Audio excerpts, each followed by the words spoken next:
DD Tamil தொலைக்காட்சி நேயர்கள் அனைவருக்கும் அன்பான வணக்கம். எத்திக்கும் தித்திக்கும் முருகா நிகழ்ச்சியில் எல்லாம் வல்ல அந்த கந்த கடவுளோட கருணை நிகழ்வுகளை நிறைய நம்ம பார்த்துட்டு வரோம். ஒரு தெய்வத்தினுடைய அருள் நமக்கு கிடைக்கிறது அப்படின்னாலே, ஒரு தெய்வத்தினுடைய பரிபூர்ணமான அனுக்கிரகம் நமக்கு கிடைக்கிறது அப்படின்னாலே அதை விட ஆனந்தம் எதுவும் கிடையாது. என்றென்றும் நீடித்திருக்கக்கூடிய ஒரே விஷயம் என்ன அப்படின்னா இறைவனுடைய அருள். அந்த காலத்தில் பார்த்தீங்க அப்படின்னா அசுரர்கள் தேவர்கள் ரெண்டு பிரிவினர்கள். இந்த அசுரர்களுக்கு பார்த்திங்கன்னா அப்பப்போ கஷ்டங்கள் வந்துக்கிட்டே இருக்கும், ஏதான ஒரு கஷ்டம். ஏன்னா இந்த அசுரர்கள் என்ன பண்ணுவாங்க, யாருக்கான ஒரு தீங்கிழைப்பாங்க, அந்த அசுரர்களுடைய வாழ்வு முடிந்துவிடும். யாரானு தேடி வருவாங்க. யார் தருவாங்க? பகவான் அவர் அழிப்பதற்கு வருவார்கள். தேவர்கள் பாடு இன்னும் ரொம்ப மோசம். இந்த அசுரர்கள் ஏதான ஒரு தொந்தரவை தேவர்களுக்கு கொடுத்து கொண்டே இருப்பார்கள். இந்த பள்ளிக்கூடத்தில் பார்த்திங்கன்னா ஸ்கூலில் படிக்கிறப்ப ஒரு 40-50 வருஷத்துக்கு முன்னாடி யாரோ ஒருத்தன் பக்கத்தில் கிள்ளுவான். ஒரு முரட்டு பயலாக இருப்பான், கிள்ளிக்கிட்டே இருப்பான். இவன் அப்பப்போ நெளிவான், என்னைக்கான ஒரு நாள் சொல்லுவான். இதுபோல் நமக்கு நம்மையும் அறியாமல் சில தொந்தரவுகள் இந்த அசுரர்கள் மூலமாக தேவர்களுக்கு வந்து கொண்டே இருக்கும். இளையனார் வேலூர் அப்படின்னு ஒரு திருத்தலம். இந்த ஊர் பேரே இளையனார் வேலூர். இது எங்கே இருக்குன்னா, செங்கல்பட்டிலிருந்து காஞ்சிபுரம் செல்லக்கூடிய மார்க்கத்தில் வாலாஜாபாத் அப்படின்னு ஒரு இடம் வரும், ஒரு ஜங்ஷன் வரும். நீங்கள் தாம்பரத்திலிருந்து காஞ்சிபுரம் போனால் கூட வாலாஜாபாத் வழியாக தான் போகணும். இந்த வாலாஜாபாத்லேருந்து சுமார் ஒரு 8-9 கிலோமீட்டர் தொலைவில் இந்த திருத்தலம் இளையனார் வேலூர், இந்த திருத்தலம் அமைந்திருக்கிறது. இளையனார் அப்படின்னா இளையவன். யார் இளையவன்? முருகப்பெருமான் இளையவன், மூத்தவன் விநாயகப்பெருமான். இளையனார்ங்கிற வார்த்தை முருகப்பெருமானை குறிக்கக்கூடியது. வேலூர் அப்படின்னா வேலை குறிக்கக்கூடியது. வேல் இருக்குது பார்த்தீங்களா, முருகனுடைய ஆயுதமான வேலை குறிக்கக்கூடியது வேலூர். இந்த ஊரோட பேரே இளையனார் வேலூர்னா முருகனோடு வேல் தொடர்பான ஊர் அப்படின்னு நமக்கு புரியுது. இந்த திருத்தலத்தை பார்த்திங்கன்னா ஒரு 6 அடிக்கு முருகப்பெருமான் திருக்காட்சி தருவர். தேவியர்கள் இல்லாமல் அந்த வடிவத்தை என்ன சொல்லுவோம்? பிரம்மசாஸ்தா வடிவம்னு சொல்லுவோம். அற்புதமான முருகப்பெருமான், மிகவும் பழமையான ஆலயம். இந்த ஆலயத்தில் முருகப்பெருமான் சந்நிதி தவிர இன்னொரு திருச்சந்நிதியில் ஒரு வேலானது காணப்படும். வேல் ஒன்று, வெறும் வேல் மட்டும் இருக்கும். முருகன் வழிபாடு அப்படின்னு சொன்னாலே ஆயிரக்கணக்கான ஆண்டுகளுக்கு முன்னால் வேலுக்குத்தான் பிரதான வழிபாடு நடந்திருக்கிறது. வேல் தான் பிரதான வழிபாடு. வேலை வணங்குவதே வேலை இல்லையா, சொல்லுவோம் இல்லையா? வேலை வணங்குறது தான் நமக்கு வேலை. வேல் தான் நமக்கு எல்லாமே. சில பாருங்கள், நீங்கள் ஒரு லாரியில் பாருங்கள், ஒரு காரில் பாருங்கள், நீங்கள் எங்கேயான ஹைவேல போகிறீங்க அப்படின்னா வெறும் வேல் மட்டும் இருக்கும், வெறும் வேல் மட்டும். அப்படின்னா என்ன? அந்த வேலானது நம்மை காக்கக்கூடியது. இப்போ நமக்கெல்லாம் வேல்னா என்ன தோணும்? ஒரு குழந்தைன்னு வச்சுக்கோங்க, ஒரு சிறுவன்னு வச்சுக்கோங்களேன், வேல்னா ஆயுதம்னு தோணும். ஆனால் முருகப்பெருமான் கையில் இருக்கிற அந்த ஆயுதமான வேல் நல்லவர்களை காக்கக்கூடியது, துஷ்டர்களை அழிக்கக்கூடியது. இப்போ துர்காதேவி இருக்காங்க இல்லையா, கடவுள் துர்காதேவி பராசக்தி, அன்னை பராசக்தி.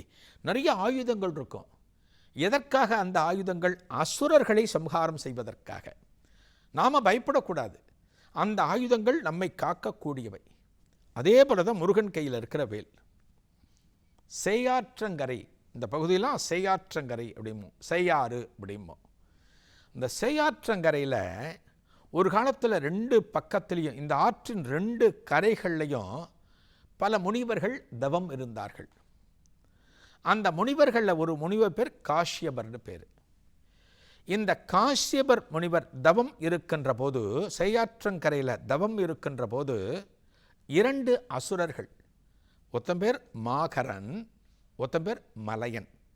மலையன்கிறவன் அண்ணன், மாகரன்கிறவன் தம்பி. இந்த 2 அசுரர்களும் இந்த இளையனார் வேலூர் அமைந்திருக்க பகுதி தான் செய்யாற்றங்கரைன்னு சொன்னேன். இங்கே தவம் செய்து கொண்டிருந்த இந்த முனிவர்களையும் இந்த ரிஷிகளையும் தொந்தரவுப்படுத்துகிறாங்க. இந்த காரியத்தை செய்ய விடாமல் தொந்தரவு படுத்துகிறாங்க. அப்போ காஷ்யபர் என்ன பண்ணுறார்? நேராக கைலாயத்துக்கு போகிறார். ஈஸ்வரனும் ஈஸ்வரியும் அமர்ந்து கொண்டிருக்கிறார்கள், பார்வதி பரமேஸ்வரன் அமர்ந்து கொண்டிருக்கிறார்கள். அங்கே போய்ட்டு காஷ்யபர் ஒரு கம்ப்ளைண்ட் பண்ணுறார், ஒரு புகார் பண்ணுறார். பகவானே, நான் செய்யாற்றங்கரையில் இந்த உலகத்தினுடைய நலனுக்காக யாகங்களை நடத்தி கொண்டிருக்கிறேன். 2 அசுரர்கள் ஒரே தொந்தரவு பண்ணுறாங்க. மாகரன்னு ஒருத்தன், மலையன்னு ஒருத்தன். இவர்களை தாங்கள் அழித்தொழித்தால்தான் நான் நல்லது பண்ண முடியும் அப்படிங்கிறாங்க. உடனே என்ன பண்ணுறாராம்? பராசக்தி ஒரு வேலை கொடுக்குறார், பரமேஸ்வரன் ஒரு வாள் கொடுக்குறார். முருகப்பெருமான் இந்த வேலை என்ன பண்ணுறாராம்? வீசி எறிகிறாராம். இந்த வேலை வீசி எறிகிறார்.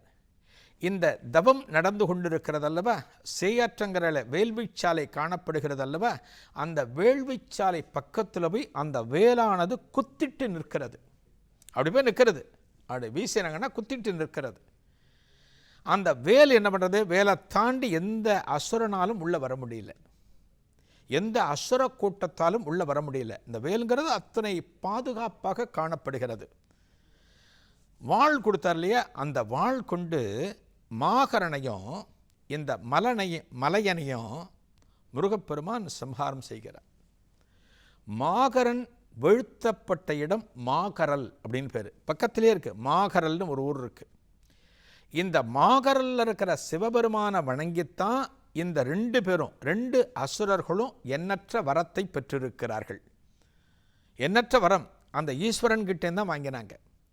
ஒரு வரம் கிடைக்கிறது, ஒரு அருள் கிடைக்கிறது, நமக்கு ஒரு நல்லது கிடைக்கிறது அப்படின்னா அதை நல்லனவற்றுக்கு மட்டும்தான் நம்ம பயன்படுத்தணும். நம்மகிட்ட ஒரு அதிகாரம் இருக்குது அப்படிங்கிறதுக்காக நம்ம என்ன வேணாலும் பண்ணிடலாமா?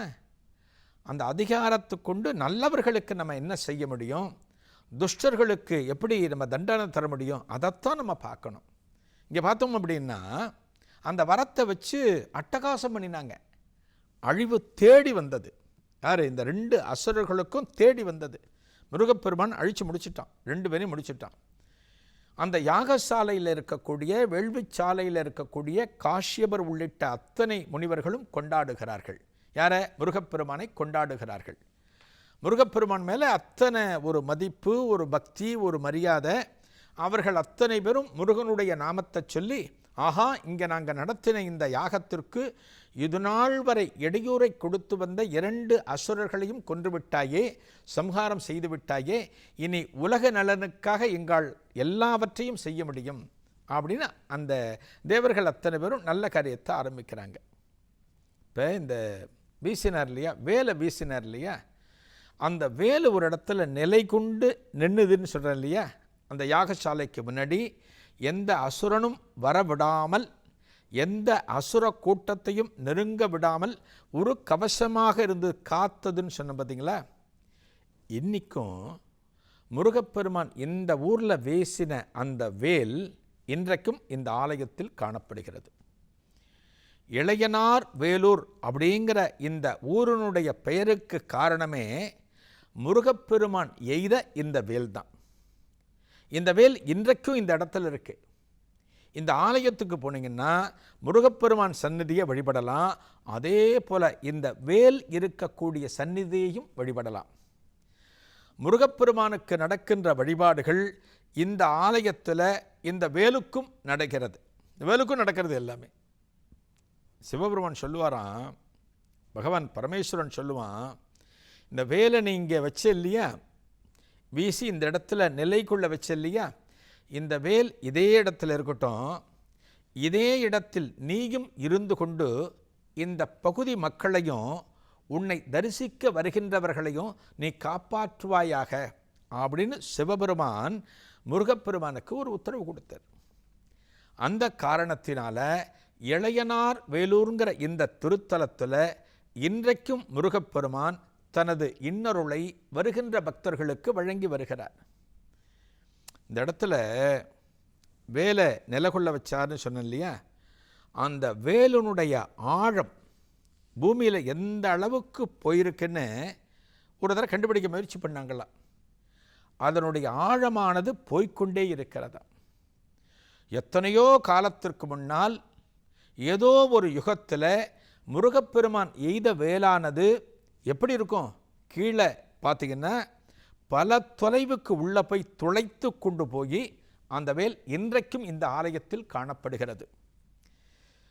மயிலாடுதுறை பக்கத்தில் பார்த்தீங்கன்னா ஒரு பெருமாள் கோவில் இருக்கும், வானமுட்டி பெருமாள் கோவில்னு பேர். அந்த ஊர் பேர் கோழிக்குத்தின்னு பேர். அந்த கோழிக்குத்தி போனீங்கன்னா அந்த பெருமாள் பார்த்தீங்கன்னா கிட்டத்தட்ட ஒரு 12-13 அடி இருப்பார். அந்த பெருமாள் எதனால் ஆனவர் தெரியுமா? அத்தி மரத்தினால் ஆனவர். நீங்கள் எல்லா கோவிலில் பார்த்தா மூலவரை பார்த்தா சிலாரூபத்தில் பார்க்கலாம், உலோக ரூபத்தில் பார்க்கலாம். ஒரு மரத்தினாலான மூலவரை நீங்கள் எங்கேயான்னு பார்த்துருக்கீங்களா? ரொம்ப அபூர்வம். இந்த ஆலயத்தில் அத்தி மரத்தினால் ஆன வானமுட்டி பெருமாள்னே பேர். வானமுட்டின்னா வானத்தையே முட்டக்கூடியவர்னு அர்த்தம். அந்த பெருமாளுடைய அந்த அத்தி மரத்தினுடைய அடி எதுவரை போகிறதுன்னு ஒரு தடவை பார்த்துருக்காங்க, ஆலய பணியாளர்கள் பார்த்துருக்காங்க, ஏதோ திருப்பணியும் போது பார்த்துருக்காங்க. ஆனால் அந்த வேர் போய்கிட்டே இருக்கான், அதனுடைய அடி ஆழத்தை கண்டுபிடிக்க முடியாது. அதுபோல் இந்த இளையனார் வேலூர் திருத்தலத்தில் முருகப்பெருமான் எய்த அந்த வேல் இன்றைக்கும் அடிவரை போய்கொண்டிருக்கிறதாம். முருகப்பெருமான் இன்றைக்கும் தனது தந்தையிட்ட உத்தரவு காரணமாக இதே திருத்தலத்திலேயே முருகப்பெருமான் இன்றைக்கும் அருளி கொண்டிருக்கிறார். இளையனார் வேலூர் இந்த ஊர் பேர். இந்த ஊரில் பார்த்திங்கன்னா ஒரு முருகனுக்கு ஒரு திருவிழா அப்படின்னா எந்த அளவுக்கு முருகனை கொண்டாடுகிறார்களோ அந்த அளவுக்கு இந்த வேலையும் கொண்டாடுவார்கள். முருக பக்தர்கள் அத்தனை பேரும் ஒன்றை நினைவில் வச்சுருக்கணும், நமக்கு வேல்தான் பிரதானம், அந்த முருகனுடைய அம்சமான வேல்தான் பிரதானம். எப்படி ஒரு சிவாலயத்தில் ஒரு சிவனுக்கு கொடுக்கின்ற பிரதான முக்கியத்துவம் அவருடைய வாகனமான நந்திக்கும் கொடுக்கப்படுகிறது, ஒரு முருகனுக்கு கொடுக்கப்படுகிற ஒரு முக்கியத்துவம் அவரது வாகனமான மயிலுக்கும் கொடுக்கப்படுகிறது. பெருமாளுக்கு கொடுக்கப்படுகிற முக்கியத்துவம் அவரது வாகனமான கருடனுக்கும் கொடுக்கப்படுகிறது. அது மட்டுமல்ல, வாகனங்களுக்கு மட்டுமல்ல, அவர்கள் ஏந்தி இருக்கின்ற ஆயுதங்களுக்கும் அவற்றை நாம் கொடுக்க வேண்டும். திருமாலோட சக்கராயுதம் எந்த அளவுக்கு சிறப்பு வாய்ந்தது, எதிரிகளை சம்ஹாரம் செய்யக்கூடியது, நல்லவர்களை காப்பாற்றக்கூடியது சக்கராயுதம். அதே போலத்தான் இந்த வேலும் நல்லவர்களை காப்பாற்றக்கூடியது, நாசக்காரர்களை சதித்திட்டம் தீட்டுபவர்களை அவர்களையெல்லாம் நாசம் செய்யக்கூடியது அதே வேல். அதனால தான் இந்த ஆலயத்தில் இளையனார் வேலூருங்கிற அந்த பேரே இன்றைக்கும் நிலைத்து காணப்படுகிறது. இந்த ஆலயத்தில் வருகின்ற பக்தர்கள் அந்த வேலுக்கு அபிஷேகம் செய்து, அந்த வேலுக்கு அலங்காரம் செய்து, அந்த வேலுக்கு சகலவிதமான வழிபாடுகளையும் செய்து, அந்த வேல் காலம் முழுக்க தங்களை காப்பாற்ற வேண்டும் என்று இந்த முருகப்பெருமானிடம் பிரார்த்திக்கிறார்கள். நமது மனதில் இருக்கிற துஷ்ட குணங்கள் தான் நம்ம இன்றைக்கி அசுரன்னு நினைக்கணும், இன்றைக்கி தான் அசுரன் நினைக்கணும். நம்மக்கிட்ட இருக்கிற கெட்ட குணங்கள் பார்த்திங்களா, அகந்தை, மமகாரம், செருக்கு, இதுதான் அசுரன். எப்படி முருகப்பெருமான் அசுரர்களை சம்ஹாரம் செய்தாரோ அதே போல் அந்த முருகப்பெருமான் கிட்ட நாம் என்ன இன்னைக்கு பிரார்த்தனை பண்ணணும் அப்படின்னா, எங்கிட்ட இருக்கக்கூடிய அசுர குணங்களை நீ சம்ஹாரம் செய் அப்படின்னு பிரார்த்தனை பண்ணினாலே முருகப்பெருமான் நமக்கு அருளி வாழ்வானது மேலும் மேலும் சிறந்து விளங்கும். நாளைய நிகழ்ச்சியில் ஒரு புதிய அனுபவத்தை காணலாம். நன்றி, வணக்கம்.